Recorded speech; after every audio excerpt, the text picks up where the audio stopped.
నీళ్లు వస్తాయనే ఉద్దేశంతోనే ఏ మాత్రం రిస్క్ తీసుకోకూడదనే ఉద్దేశంతో 990 కోట్ల రూపాయలు ఖర్చు పెట్టి న్యూ డయాఫామ్ వాల్ కన్స్ట్రక్ట్ చేసే పరిస్థితికి వచ్చాం.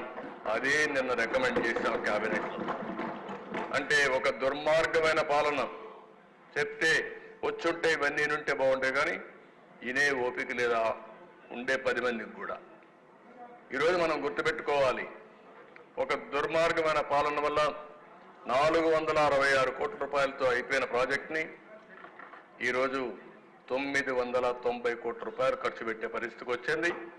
కాలయాపన 221కి అయిపోయే ప్రాజెక్టు 2027-28కి పోస్ట్ పోన్ అయ్యే పరిస్థితి వచ్చింది.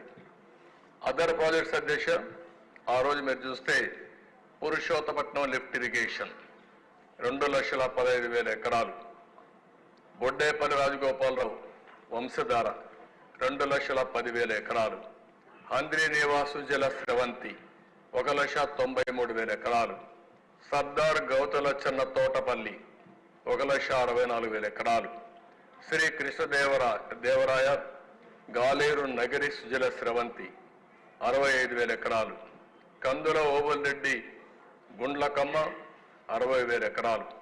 ఇవన్నీ కూడా న్యూ ఆయకట్టు క్రియేట్ చేసింది